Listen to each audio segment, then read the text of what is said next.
नमस्कार, SKS news के खबरें फटाफट में मैं तरुण आपका हार्दिक स्वागत करता हूं। आइए नजर डालते हैं उन खबरों पर जो रही आज दिन भर सुर्खियों में। कांवड़ लेने के लिए जा रहे कांवड़ियों पर जानलेवा हमला करने वाले 4 आरोपियों को ग्वालियर थाना पुलिस ने धर दबोचा। इस मामले में अभी करीब 1.5 दर्जन से ज्यादा आरोपी फरार हैं। गुरुवार रात हमले के बाद कांवड़ियों और उनके समर्थन में आए लोगों ने पहले बौड़ापुर और फिर ग्वालियर थाने का घेराव किया था। जिले में स्कूली बच्चों की सुरक्षा को ध्यान में रखते हुए जिला प्रशासन के द्वारा अभियान चलाकर निरीक्षण और कार्रवाई की जा रही है। इसी क्रम में संभागीय उड़नदस्ता द्वारा चिरवाई नाका स्थित चेकिंग प्वाइंट लगाकर कार्रवाई की गई, जिसमें 2,83,000 का जुर्माना वसूला गया। परिवहन विभाग के द्वारा की गई इस कार्रवाई के अंतर्गत स्कूली वाहनों में सुरक्षा मानकों की बारीकी से जांच की जा रही है। नमाज पढ़ने के बाद दोपहर में अपने दोस्तों के साथ तिगरा घूमने गया युवक पानी में डूब गया। तिगरा थाना प्रभारी शिवराम सिंह कंसाना ने बताया कि सिंगोरा गांव में रहने वाले शरद हुसैन उम्र 18 साल अपने दोस्त दिलशाद के साथ तिगरा नहाने गया था। वहां पहुंचते ही बांध की पार नहाने के लिए उतर गया और गहरे पानी में जाने से डूब गया। पुलिस ने रेस्क्यू किया, लेकिन अंधेरा होने के कारण पुलिस ने रेस्क्यू बंद कर पुलिस टीम को घटना स्थल पर तैनात कर दिया है। फिल्म बनाकर मोटा मुनाफा कमाने का सपना दिखाना ग्वालियर के एक कारोबारी को भारी पड़ गया। मुंबई के एक शातिर फिल्म डायरेक्टर ने भोजपुरी फिल्म राम बाबू श्याम बाबू में इन्वेस्टमेंट के नाम पर शहर के बिजनेसमैन से 12,90,000 हड़प लिए। ठगी का एहसास होने पर जब पीड़ित ने अपने पैसे वापस मांगे तो आरोपी ने न सिर्फ जान से मारने की धमकी दे डाली, बल्कि सोशल मीडिया पर आपत्तिजनक पोस्ट डालकर उन्हें बदनाम करना शुरू कर दिया। पुलिस से कोई मदद न मिलने पर पीड़ित ने अदालत का दरवाजा खटखटाया।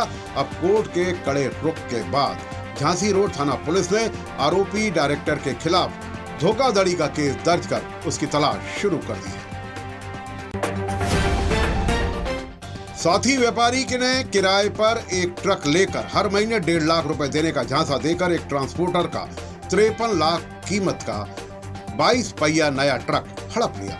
मामला वर्ष 2024 से 2025 के बीच हजीरा थाना क्षेत्र के IITM कॉलेज के पास खेल गांव के सामने मुरैना रोड मलगड़ा का है। ठगे गए व्यापारी ने इसकी शिकायत हजीरा थाना पुलिस से की। पुलिस ने टालमटोल की तो पीड़ित न्यायालय पहुंच गया और शिकायत के बाद पुलिस ने मामला दर्ज कर लिया है। 21 करोड़ रुपए की साइबर ठगी के चर्चित मामले में भाजपा नेता जगदीश कुमार मालवीय को गिरफ्तार करने के बाद राज्य साइबर पुलिस को एक और बड़ी सफलता मिली है। पुलिस ने अब इस गिरोह के एपी के हैंडलर अंकित शर्मा को गिरफ्तार किया है। जांच में सामने आया है कि यह आरोपी बैंक खाता, सिम कार्ड और एपी के फाइल के जरिए पूरे साइबर फ्रॉड नेटवर्क को तकनीकी रूप से संचालित कर रहा था और उसमें अपनी अहम भूमिका निभा रहा था। पुलिस का दावा है कि पूछताछ में कई और बड़े खुलासे होने की संभावना है। दतिया जिले में पूरी रात से लगातार हो रही मूसलाधार बारिश ने जनजीवन पूरी तरीके से अस्त व्यस्त कर दिया है। सीजन की सबसे तेज बारिश ने नगर पालिका के दावों की पोल खोलते हुए शहर के अधिकांश सड़कों को जलमग्न कर दिया है। कई निचले इलाकों में पानी घरों और दुकानों के आसपास तक पहुंच गया है, जिससे लोगों को भारी परेशानी का सामना करना पड़ा। सुबह होते ही शहर की प्रमुख सड़कें तालाब जैसी नजर आई और लोगों को घर से निकलने से पहले कई बार सोचने को मजबूर हुआ। श्रीलंका ने इंडिया के खिलाफ वार्म अप मैच में मजबूत शुरुआत की है। टीम ने 3 दिन मैच के पहले दिन का खेल समाप्त होने तक 8 विकेट पर 363 रन बना डाले। पहले ओपनर निशान मधुष्का 66 रन, द्रविड़ 71 रन और कप्तान सोनम दिनुशा ने 52 रन की अर्धशतकीय पारियां खेली। भारतीय टीम की ओर से रविंद्र जडेजा, कुलदीप यादव और मानव सुथार ने 2-2 विकेट झटके। 1 विकेट गुरनूर बरार को मिला। इस मैच में भारत टेस्ट कप्तान शुभमन गिल के साथ नहीं खेल रहे हैं। खुजराव से भारतीय जनता पार्टी के सांसद विष्णुदत्त शर्मा ने दिल्ली में प्रधानमंत्री नरेंद्र मोदी से मुलाकात की है। इस दौरान भाजपा सांसद ने पीएम मोदी को पन्ना के जुगल किशोर जी सरकार का थाल प्रसाद एवं श्री जी का अंग वस्त्र भेंट किया। बीडी शर्मा की इस मुलाकात के बाद केंद्र ने उनका कद बढ़ाने की अटकलें लगाई जा रही है। सरकार अपने कैबिनेट विस्तार की तैयारी कर रही है। माना जा रहा है कि मोदी कैबिनेट में बीडी शर्मा को जिम्मेदारी मिल सकती है। मुख्यमंत्री मोहन यादव शुक्रवार को छिंदवाड़ा में एक्शन मोड में नजर आए। उन्होंने एक और प्रदेश के मुख्यमंत्री जन विश्वास अभियान 2026 की शुरुआत की, वहीं दूसरी ओर जनता की शिकायतों पर तत्काल कार्रवाई का संदेश भी दिया। छिंदवाड़ा में शिकायतों की सुनवाई के दौरान मुख्यमंत्री ने सीएमएचओ डॉक्टर नरेश गुनाडे, एक तहसीलदार और एक पटवारी को तत्काल निलंबित करने के निर्देश भी दिए। संसद में गतिरोध खत्म नहीं हो रहा है। विपक्षी सांसदों ने संसद परिसर में राम मंदिर चढ़ावा चोरी और जंतर मंतर पर लाठीचार्ज के विरोध में प्रदर्शन किया। विपक्ष के हंगामे के बीच लोकसभा में सूक्ष्म लघु उद्योग और मध्यम उद्यम विकास संशोधन विधेयक 2026 ध्वनि मत के साथ पास हुआ। दोनों सदन सोमवार तक के लिए स्थगित कर दिए गए हैं। इंदौर में दूध व दूध से निर्मित खाद्य उत्पादकों की गुणवत्ता की जांच के लिए चल रहे अभियान में बड़ी कार्रवाई हुई है। इसके तहत मध्य प्रदेश के बाहरी राज्यों से आ रहे उत्पादों को जांचा जा रहा है। हाल ही में मध्य प्रदेश के कई जगहों से घी के कुछ सैंपल लिए गए हैं। इसमें महाराष्ट्र पराग मिल्क फूड्स लिमिटेड कंपनी के गोवर्धन ब्रांड के घी के सैंपल भी अन्य जगह जो फेल हुए हैं। इसके बाद पूरे प्रदेश में खाद्य आयुक्त मध्य प्रदेश ने सैंपल लेकर जांच करने के आदेश दे दिए। थाईलैंड में एक ऐसी दिल दहला देने वाली घटना सामने आई है जिसने पूरे देश को हिलाकर रख दिया है।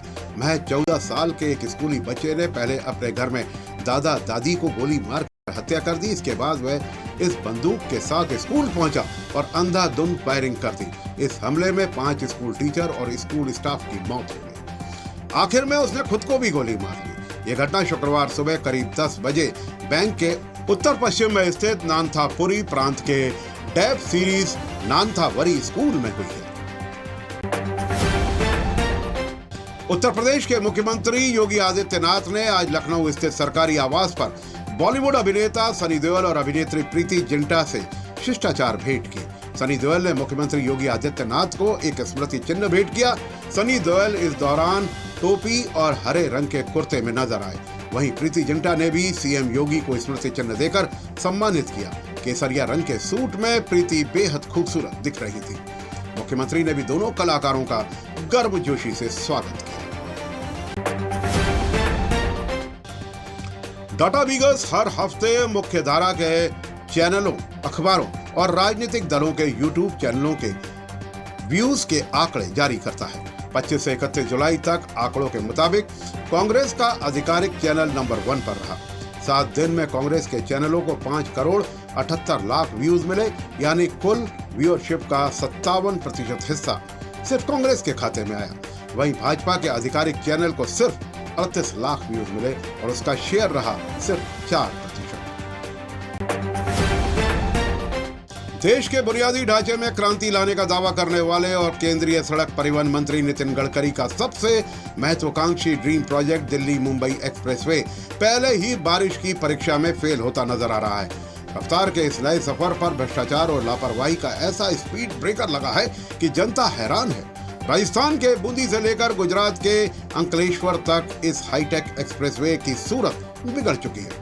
कई जगहों पर सड़कों के बीच खतरनाक दरारें आ गई हैं, तो कहीं कहीं इतने बड़े और गहरे गड्ढे हो गए हैं कि तेज रफ्तार गाड़ियों के पहिए थमने पर मजबूर हैं। रफ्तार के शौकीनों के लिए ये एक्सप्रेसवे अब हादसों को दावत दे रहा है। पश्चिम बंगाल के मुख्यमंत्री शुवेंदु अधिकारी के करीबी सहयोगी चंद्रनाथ रथ की हत्या मामले में सीबीआई ने बड़ी कार्रवाई करते हुए 11 आरोपियों के खिलाफ चार्जशीट दाखिल कर दी है। इनमें 2 भाजपा कार्यकर्ता सागर सोनकर और उनका भाई साहब सोनकर शामिल है, जो रथ के दफ्तर में ही काम करते थे। जांच में सामने आया है कि सागर ने ही उत्तर प्रदेश के शूटर्स को हत्या की सुपारी दी थी। रथ की हत्या 6 मई को मध्यग्राम में गोली मारकर की गई थी। यह वह समय था जब पश्चिम बंगाल विधानसभा चुनाव के नतीजे में आए हुए सिर्फ 2 दिन गुजार रहा था। गुजरात के गिर जंगल में शुक्रवार सुबह एक ऐसा नजारा देखने को मिला जिससे बस में बैठे यात्रियों की धड़कनें बढ़ गई। गिर सोमनाथ अमरेली को जोड़ने वाली जंगल मार्ग पर 4 शेर सड़क के बीच आकर बैठ गए। उनके सामने गुजरात सरकार की एसटी बस को रुकना पड़ा। कुछ मिनट तक बस वहीं खड़ी रही और यात्री इस दुर्लभ पल को अपने मोबाइल के कैमरों में कैद करते नजर आए। गुजरात सरकार की एसटी बस शुक्रवार सुबह ऊना से राजकोट जा रही थी। जब बस तुलसी श्याम और भीम छाछ के बीच जंगल वाले रास्ते पर पहुंची, तभी चालक पर सड़क पर 4 शेर बैठे दिखाई दिए। इनमें 3 शेरनियां और 1 नर शामिल था। सभी शेर पूरे रौब के साथ सड़क पर बैठे रहे। यूएस सीनेट ने रूस और उसके पेट्रोलियम उत्पादों के मुख्य खरीदारों जैसे चीन और भारत पर फाइन लगाने वाले बिल को भारी बहुमत से मंजूरी दे दी है। तर्क दिया गया है कि इस तरह का व्यापार यूक्रेन युद्ध को बढ़ावा देता है। इस बिल का नाम बदलकर Lindsey O Graham sanctioning Russia and Iran act of 2026 कर दिया गया है और इस सीनेट ने 86-11 से इस वोटों को मंजूरी दे दी है। यह बिल डोनाल्ड ट्रंप को उन देशों पर 100% टैरिफ लगाने की अनुमति देता है जो रशिया के तेल और गैस के शीर्ष 5 आयातक हैं। वर्तमान में चीन, भारत, अजरबैजान, हंगरी और स्लोवाकिया रूस से तेल और गैस के टॉप 5 खरीदार हैं। और अब एक खबर एक ऐसे संभावित सैन्य संगठन की जो पश्चिम एशिया से लेकर दक्षिण एशिया तक रणनीतिक नक्शा बदल सकता है। पाकिस्तान, सऊदी अरब और तुर्की, 3 देश, 3 अलग अलग ताकत और एक मकसद। शुक्रवार को पाकिस्तान के प्रधानमंत्री शहबाज शरीफ, सैन्य प्रमुख असीम मुनीर के साथ तुर्की के राष्ट्रपति तैयप एर्दोगान भी सऊदी अरब पहुंचे। ये दोनों देशों के प्रमुख और सऊदी अरब के क्राउन प्रिंस मोहम्मद बिन सलमान ने एक सुरक्षा समझौते पर दस्तखत कर दिए हैं, जिसे नाम दिया जा रहा है मक्का ज्वाइंट डिफेंस एग्रीमेंट। दुनिया इस इस्लामिक नेटो का नाम दे रही है। इसके मायने अगर इसमें से किसी एक देश पर भी हमला हुआ तो इसे तीनों देशों पर हमला माना जाएगा। एसकेएस न्यूज के खबरें फटाफट में फिलहाल के लिए इतना ही।